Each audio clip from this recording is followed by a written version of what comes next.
What if the greatest fortune you will ever build is already hidden inside your mind? Not in your bank account, not in your connections, not in luck, but in your thoughts. Every skyscraper was once an idea. Every empire began as a vision in someone's imagination. Before wealth becomes visible in the world, it is first created invisibly in the mind. This is the principle Napoleon Hill spent years studying while analyzing the habits of history's most successful individuals. Most people believe riches are reserved for the talented, the privileged, or the lucky few. But Hill uncovered a truth that changes everything. Success begins with a definite thought, nurtured by belief, strengthened by persistence, and turned into action. Think about it. Why do two people face the same circumstances, yet one rises while the other remains stuck? The difference is rarely opportunity, it is mindset. In this video you will discover how your thoughts shape your reality, influence your decisions, and ultimately determine your financial future. Stay until the end because the final lesson may completely transform the way you think about money, ambition, and success forever.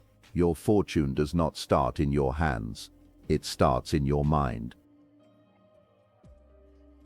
Lesson 1. Desire is the starting point of all achievement. The genesis of all human excellence and material wealth begins with a singular pulsating force, a burning desire. Napoleon Hill posited that a mere wish for riches or success is as ineffective as a cold engine. It possesses the form of potential but lacks the spark of ignition. To transform a dream into reality, one must move beyond the realm of casual interest and into the territory of obsession. This is not a frantic or unhealthy fixation, but rather a definite purpose, a clear, laser-focused objective that occupies the mind so completely that it becomes the primary lens through which the world is viewed. When desire is vague, the human psyche remains in a state of suspended animation, waiting for external circumstances to dictate progress. However, once a specific goal is established, the subconscious mind begins to filter the environment for opportunities that align with that goal, effectively turning the brain into a heat-seeking missile for achievement. A primary reason many individuals languish in mediocrity is not a lack of innate intelligence or access to resources, but a fundamental lack of direction. Without a definite chief aim, effort is scattered like light through a prism, beautiful but lacking the power to burn through obstacles. Hill observed that the most successful individuals he interviewed, captains of industry like Andrew Carnegie and Henry Ford, did not stumble into their fortunes. They possessed a definiteness of purpose. They knew exactly what they wanted down to the penny and the calendar date. This clarity acts as a psychological anchor. When the storms of life arise, those with a weak wish are blown off course, while those with a burning desire remain tethered to their ultimate destination. The specificity of the desire provides the blueprint for the mental architecture that follows. To harness the power of desire, one must move through a deliberate process of crystallization. It is not enough to say, "I want to be rich." The mind cannot act on generalities. You must define the exact amount of money you intend to acquire and, perhaps more importantly, determine exactly what you intend to give in return for that wealth. There is no such reality as something for nothing. This exchange is the law of the universe. By writing down your goal, you perform a sacred act of transition. You take a nebulous thought from the ether of your imagination and give it physical form on paper. This document becomes a contract with yourself. It transforms a fantasy into a mission. The act of writing creates a cognitive commitment that begins to reorganize your daily habits, your social circles, and your risk tolerance toward the fulfillment of that stated desire. Furthermore, desire serves as the ultimate filter for decision-making. In a world saturated with distractions, a burning obsession provides a no to 1,000 trivial things so that you can say yes to the one thing that matters. When your desire is a command rather than a preference, procrastination becomes impossible because the pain of inaction outweighs the discomfort of work. You begin to see challenges not as stop signs but as puzzles to be solved. This mental shift is what allows an individual to endure years of toil without recognition. The desire provides the internal warmth necessary to survive the winter of preparation. Without it, the first sign of hardship triggers the flight response. With it, hardship only reinforces the fight response, deepening the resolve to see the mission through to its conclusion. Lesson 2. Faith transforms thoughts into reality.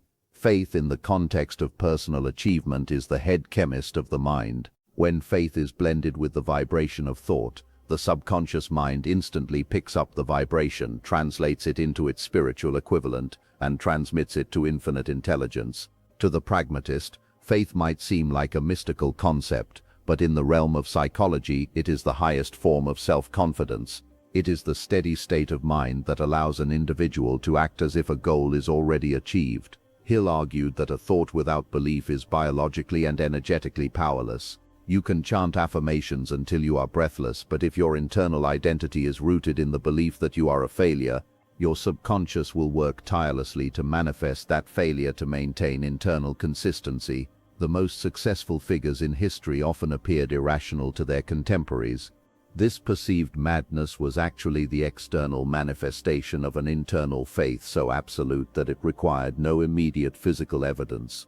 Faith is the bridge between the visible and the invisible. It is the emotional fuel that powers the long periods of gestation between the planting of an idea and the harvesting of the result.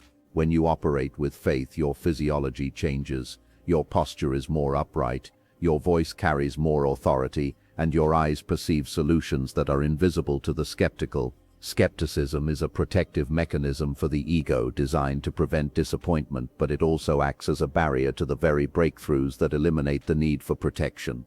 Hill taught that faith is a state of mind which may be induced or created by affirmation or repeated instructions to the subconscious mind through the principle of autosuggestion. This is a critical distinction. Faith is not something you either have or don't have. It is a mental muscle that can be developed. By deliberately mixing emotion with your thoughts of success, you magnetize your mind. Belief influences behavior, and behavior creates reality. If you believe you will succeed, you will naturally engage in high-leverage activities. You will reach out to mentors, you will invest in yourself, and you will speak with a conviction that attracts collaborators. Conversely, if you harbor doubt, you will unconsciously sabotage opportunities, hesitate at critical moments, and project an energy that repels success. Your subconscious mind is a fertile field that does not care what seeds you plant. It will grow hemlock or corn with equal diligence. If you feed it thoughts of limitation, it will produce a life of scarcity. If you feed it thoughts of abundance backed by the emotion of faith, it will produce a life of prosperity. This is why the disciplined control of one's mental diet is the most important labor a human can perform. You must become the guardian at the gate of your own mind, refusing entry to the viruses of doubt and fear. Faith is the ultimate antivirus. It allows you to look at a bank balance of 0 and see 1,000,000, or to look at a rejection letter and see a redirection. It is the unwavering conviction that the universe is rigged in your favor, provided you are willing to do the work and maintain the vision. Lesson 3. Autosuggestion reprograms the mind. Autosuggestion is the agency of communication between that part of the mind where conscious thought takes place and that which serves as the seat of action for the subconscious mind. Every sensory impression that reaches the human brain through the 5 senses is stopped by the conscious thinking mind and may be either passed on to the subconscious or rejected. However, most people do not exercise this gatekeeper function. Instead, they allow their subconscious to be bombarded by the negative suggestions of the media, the criticisms of friends, and the echoes of past failures. Autosuggestion is the process of taking back the controls. It is the deliberate self-directed effort to feed the subconscious mind with creative, constructive thoughts that align with one's burning desire. The subconscious mind acts on the dictates of the dominant thoughts that occupy the conscious mind. If you habitually complain about your lack of money, your bad luck, or your perceived inadequacies, you are using autosuggestion to program your own defeat. You are giving your subconscious a set of instructions to find more things to complain about. To reverse this, one must utilize the repetition of thought. By reciting specific positive statements regarding your goals twice daily, once before sleep and once upon waking, you begin to overwrite the old self-limiting software of your identity. At first, the conscious mind may reject these statements as lies. However, the subconscious cannot distinguish between a real experience and one that is vividly imagined and repeatedly stated with feeling. The effectiveness of autosuggestion depends entirely on your ability to concentrate on a given desire until that desire becomes a burning obsession. It is not merely the repetition of words that matters. It is the emotional intensity behind the words. If you say I am wealthy while feeling the sting of poverty, the feeling of poverty will win every time because emotion is the language of the subconscious. You must practice the art of visualization alongside your verbal affirmations. You must see yourself in possession of the money or the success you seek. You must feel the texture of the currency, hear the voices of people congratulating you, and experience the satisfaction of the achievement. This sensory-rich repetition creates a new neural blueprint that the subconscious then seeks to fulfill through physical action. Ultimately, your inner dialogue is the architecture of your life. Every thought is either a brick or a crack in the foundation. The disciplined person understands that they are the master of their earthly fate because they are, first and foremost, the master of their own thoughts. Auto-suggestion is the tool by which this mastery is exercised. By consciously selecting the suggestions you allow to take root, you transform your mind from a chaotic room of conflicting voices into a powerhouse of focused intent. This requires eternal vigilance. You cannot program your mind for 10 minutes in the morning and then spend the next 14 hours in a state of negativity. The goal of auto-suggestion is to eventually make success your default setting, where your autopilot is set toward greatness rather than survival. Lesson 4. Specialized knowledge creates value. There is a widespread misconception that knowledge is power. Napoleon Hill corrected this by stating that knowledge is only potential power. It becomes actual power only when it is organized into definite plans of action and directed to a definite end. General knowledge, no matter how vast or varied, is of little use in the accumulation of fortune. The great universities of the world possess a staggering amount of general knowledge, yet many of the professors within them live in financial struggle. This is because they deal in the acquisition of knowledge rather than its application. To create significant value in the marketplace, one must acquire specialized knowledge, a deep, expert understanding of a specific niche, skill or problem that others are willing to pay to have solved. In the modern economy, the generalist is often a commodity, while the specialist is a rarity. Specialized knowledge allows you to move from being a cog in the machine to being the person who designs, maintains, or directs the machine. This knowledge does not necessarily have to be acquired through formal schooling. In fact, Hill noted that many of the world's wealthiest people were not highly educated in the traditional sense, but they were masters at surrounding themselves with people who possessed the specialized knowledge they lacked. This is the concept of the mastermind. However, for the individual, the pursuit of specialized knowledge must be a lifelong endeavor. The moment you stop learning is the moment your value in the marketplace begins to depreciate. One must choose a field of specialized knowledge that aligns with their burning desire. If your goal is to build a massive real estate empire, you do not need to know the intricacies of 18th property. You need to understand property law, leverage, market cycles, and negotiation. You must become an expert's expert. This involves deep work, hours of study and practice that others are unwilling to perform. The marketplace rewards those who can solve meaningful problems with efficiency and precision. By focusing on competence rather than currency, you build a foundation that is immune to economic shifts. Money is simply the byproduct of the value you provide, and your value is determined by the scarcity and utility of your specialized knowledge.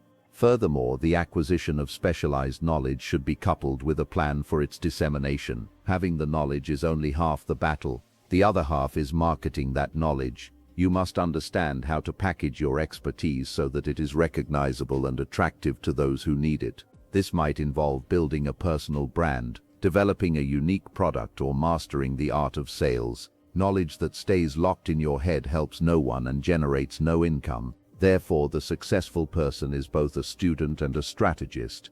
They are constantly upgrading their tools knowledge while simultaneously refining their delivery system execution. In this synergy, ideas are transformed into tangible assets. Lesson 5. Persistence defeats temporary failure. Persistence is the essential factor in the procedure of transforming desire into its monetary equivalent. The basis of persistence is the power of will. Willpower and desire, when properly combined, make an irresistible pair. Most people are ready to throw their aims and purposes overboard and give up at the first sign of opposition or misfortune. A few carry on despite all opposition until they attain their goal. These few are the persistent ones. Hill observed that persistence is a state of mind and therefore it can be cultivated. It is built upon a foundation of definiteness of purpose, self-reliance, definiteness of plans, and accurate knowledge. Without persistence, you will be defeated before you start.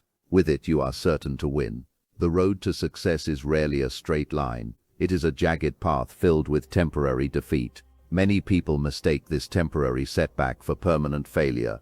The difference is psychological. To the persistent mind, a setback is merely a signal that your plans were not sound. It is an invitation to rebuild those plans and try again. Hill famously told the story of 3 feet from gold, where a gold prospector quit just short of a massive vein because he lacked the persistence to keep digging through hard rock. Most people quit just as they are about to succeed, at the 11th hour, when the challenge is at its peak.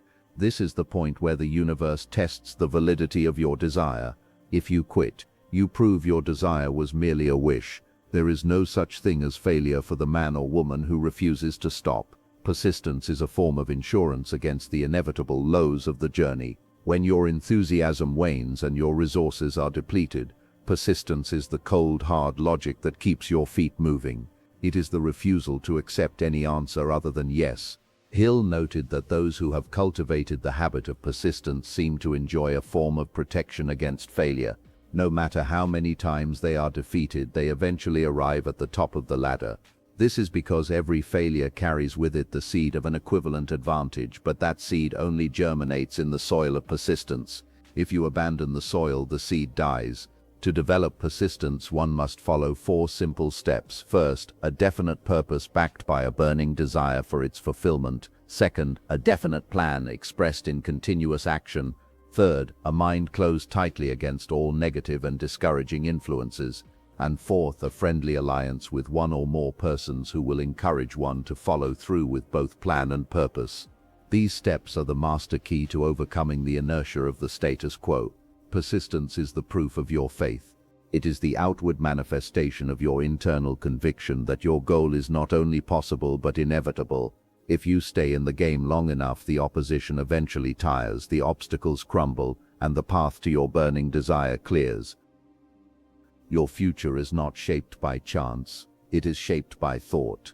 Every financial breakthrough, career milestone, and personal transformation begins as an internal decision. Before wealth appears in your life, it must first become a dominant idea in your mind. Napoleon Hill's philosophy is simple but demanding. Control your thoughts, direct your emotions, define your purpose, and persist until your vision becomes reality. This is not magic. It is mental discipline. Your mind is either building your future or quietly destroying it through fear, hesitation, and self-doubt. The choice happens daily. Choose thoughts that strengthen you. Choose beliefs that empower you. Choose actions that align with your goals. No one can think for you. No one can believe for you. No one can persist for you. That responsibility is yours. But the beautiful truth is this: if fortune begins in thought, then your transformation can begin today, right now. Decide what you want. Commit fully. Protect your vision. Act relentlessly. One idea can change your life, but only if you honor it with belief and action. Master your thoughts and you begin mastering your destiny. Your fortune is waiting for permission from your mind.